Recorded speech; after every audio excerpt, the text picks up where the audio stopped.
Hello everyone.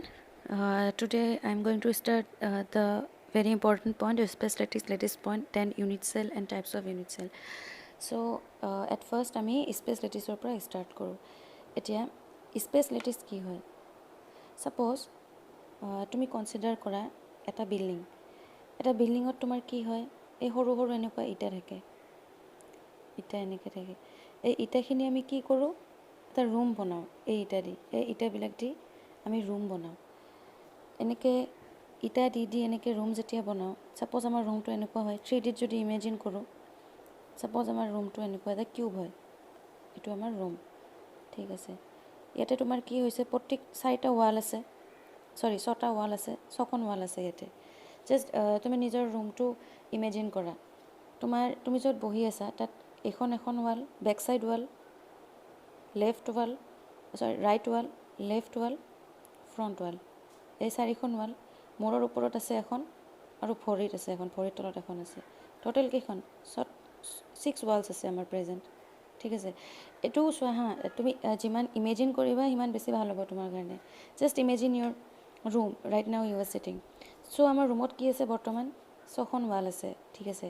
এতিয়া এই 6খন wall যে আছে, এই 6খন ৱালত কি হৈছে? এনেকুৱা ইটা দি এনেকৈ কি কৰিছে নে নাই? কনষ্ট্ৰাকশ্যন কৰা হৈছে, এনেকৈ ইটা দিছে, ঠিক আছে।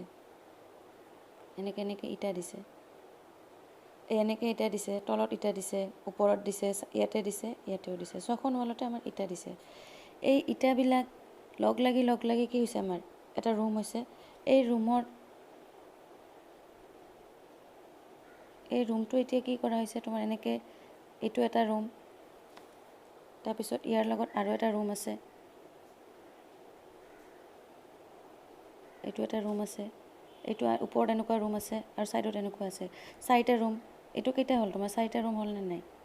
এনেকৈ এইটো এটা ৰুম, এইটো এটা ৰুম, এইটো এটা ৰুম, তাৰপিছত এইটো এটা ৰুম, এই 4টা ৰুম। এটা ইয়াৰ পিছপিনে আৰু 4টা ৰুম আছে নে নাই? এনেকৈ 4টা, বা ইয়াৰ আগপিনে আৰু 4টা আছে।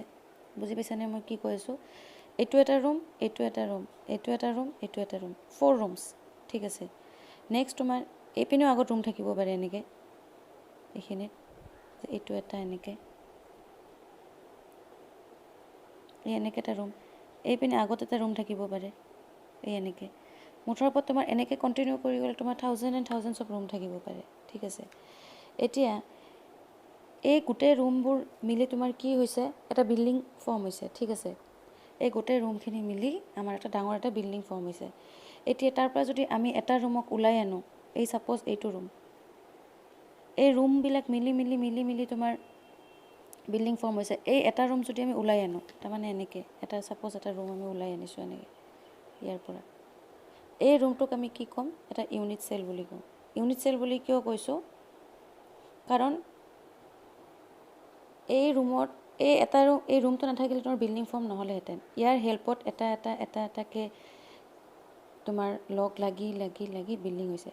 এইটো যিহেতু তোমাৰ এইটো এটা আমি ওলাই আনিছোঁ, সেইকাৰণে ইউনিট টাৰ্মটো ইউজ কৰিছে, ঠিক আছে। সেইকাৰণে আমি এইটোক ইউনিট চেল বুলি কওঁ। যেনেকুৱা আমাৰ বডিটো কি হয়? চেলেদি প্ৰথমতে চেল, তাৰপিছত তোমাৰ অৰ্গেন, ফাৰ্ডাৰ তোমাৰ বডি, তেনেকৈ ফৰ্ম হয়, ঠিক আছে। আমাৰ স্মলেষ্ট ইউনিট কি হয়? বডি চেল হয়। চ' ছেম কনচেপ্ট যদি তুমি লগোৱা, আমাৰ এইটো এটা ইউনিট চেল। তাৰমানে আমাৰ ৰুম আমি এটা ওলাই আনিলোঁ, এই ৰুমটো ফাৰ্ডাৰ ফৰ্ম হৈ আমাৰ বিল্ডিংটো ফৰ্ম হৈছে। এই চেলটোক আমি ইউনিট চেল বুলি কওঁ, ঠিক আছে। এতিয়া স্পেচ লেটিছ তেন্তে কি হয়? আমাৰ 3টা কোঅৰ্ডিনেট ছিষ্টেম আছে, ঠিক আছে। মানে 3টা এক্সিছ। এইটো ছাপ'জ তোমাৰ জেড এক্সিছ, এইটো এক্স এক্সিছ, এইটো ৱাই এক্সিছ। আচ্ছা, ফৰ কনভিনিয়েণ্ট আমি এনেকৈ ধৰিলোঁ হা। তুমিতো এক্স ৱাই জেডত ধৰিব পাৰা, জেড ৱাই যেনেকৈ ইচ্ছা তেনেকৈ ধৰিব পাৰা। মুঠৰ ওপৰত আমি ইয়াতে 3টা কোঅৰ্ডিনেট ছিষ্টেম আছে, আৰু এই পইণ্টটো আমাৰ কি হয়? 0 0 0, ঠিক আছে। এই পইণ্টটোৰ আমাৰ কোঅৰ্ডিনেট 0 0 0। এতিয়া যদি তোমাৰ অকল এটা এক্সিছ থাকে, তেতিয়া আমি 1D ছিষ্টেম বুলি ক'ম।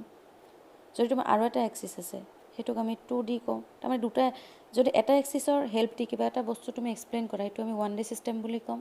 যদি 2টা দি এক্সপ্লেইন কৰা, ছাপ'জ আমি ৱাই আছে, এইটোক আমি 1D বুলি ক'লোঁ। যদি জেড আছে, ৱাই আৰু জেড ইউজ কৰি কিনে তুমি এটা ছিষ্টেম ডিফাইন কৰিবা তেতিয়া আমি 2D ছিষ্টেম বুলি ক'ম আৰু এটা তোমাৰ এইটো নিজৰ পিনে ধৰা মানে এনেকৈ আছে তোমাৰ নিজৰ ফালে এনেকৈ আছে ওপৰতে এনেকৈ আছে নিজৰ ফালে মানে টুৱাৰ্ডছ ইয়ৰ চেল্ফ এনেকৈ এই এক্সিছডাল এনেকৈ আছে চ' এইডাল এক্সিছ আমি এনেকৈ দেখুৱাওঁ 2Dত আমি এনেকৈ ৰিপ্ৰেজেণ্ট কৰোঁ এইটো আমাৰ এক্স এক্সিছ ঠিক আছে এইটোক আমাৰ 3D তিনিটা এক্সিছৰ হেল্পেদি আমি এটা বস্তু যদি ডিফাইন কৰিব যাওঁ তেন্তে আমি এইটোক 3D ছিষ্টেম বুলি ক'ম ঠিক আছে এতিয়া এই ছেইম ছিষ্টেম ঠিক আছে এই দুটা প্লেনত আছে হা 2D ছিষ্টেম ইপিনে এটা ইফালে এটা এইটো ছেইম প্লেনত আছে প্লেন মানে তোমাৰ এইটো তোমাৰ কোনো ধৰণৰ স্পেচত নাই এই দুটা লেটিছ অনলি তোমাৰ দুটা ছাইড দি ইয়াক তুমি এক্সপ্ৰেছ কৰিব পাৰা মানে প্লেন এটা পেপাৰত মানে এই পেপাৰত তুমি এক্সপ্লেইন কৰি আছা এইটো মানে প্লেনাৰ ষ্ট্ৰাকচাৰ যিহেতু তোমাৰ পিনে আহিলে কি হ'ল এইটো আৰু এটা কোঅৰ্ডিনেট ছিষ্টেম বাঢ়িল তাৰমানে আমাৰ এইটো 3D ছিষ্টেম হ'ল 3D ছিষ্টেম হোৱাৰ লগে লগে আমি কি কৰোঁ এই যে আমাৰ কিউবটো আছে ইউনিট চেলটো আছে ইয়াকো আমি 3D ছিষ্টেমত এক্সপ্লেইন কৰিব চেষ্টা কৰোঁ ঠিক আছে দিয়া তুমি এটা কিউব এতিয়া এনেকৈ স্পেচত বহুৱাই দিয়া এই কোঅৰ্ডিনেট ছিষ্টেমত ইউজ কৰি কিনে এটা স্পেচত বহুৱাই দিয়া ছাপ'জ আমি এটা কিউব এনেকৈ আঁকিলোঁ এনেকৈ ঠিক আছে এনেকৈ আমি এটা কিউব আঁকিলোঁ তাৰমানে আমি স্পেচত ইয়াক বহুৱাই দিছোঁ ভালকৈ আঁকি দেখুৱাই দিছোঁ এইটো ছিষ্টেম এইটো এটা কিউব এইটো আমি স্পেচত এনেকৈ এক্সপ্লেইন কৰি আছোঁ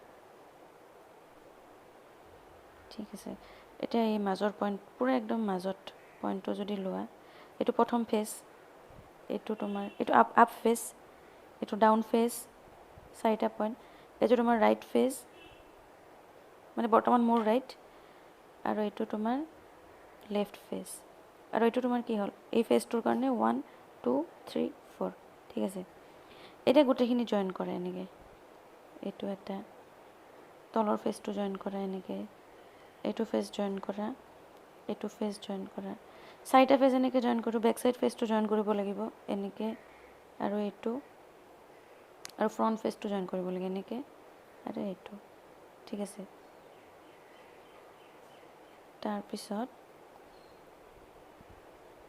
তোমাৰ মাজত এইটো আছে এই ফেজটো জইন কৰা এনেকৈ আৰু এই ওপৰৰ পৰা এই এনেকৈ তললৈকে এটা জইন কৰা ঠিক আছে এইটো কি হ'ল এতিয়া এই কিউবিক ছিষ্টেমটো আমি এটা 3D ছিষ্টেমত বহুৱাই দিছোঁ স্পেচত বহুৱাই দিছোঁ তুমি জাষ্ট এটা কিউব এটা স্পেচত বহুৱাই দিয়া চ' তেতিয়া কেনেকুৱা দেখিবা এই এনেকুৱা দেখিবা ঠিক আছে মানে স্পেচত তোমাৰ তিনিটা কোঅৰ্ডিনেটৰ হেল্পেদি আমি এনেকৈ আঁকিব পাৰোঁ মানে এইটো 2Dত আমি ৰিপ্ৰেজেণ্ট কৰিছোঁ ঠিক আছে এই লেটিছটো স্পেচত আছেনে নাই স্পেচত হোল্ড কৰি আছে তিনিটা কোঅৰ্ডিনেট ছিষ্টেমৰ হেল্পত চ' এইটোক আমি কি কওঁ 3D এৰেঞ্জমেণ্ট অফ কনষ্টিটিউৱেণ্ট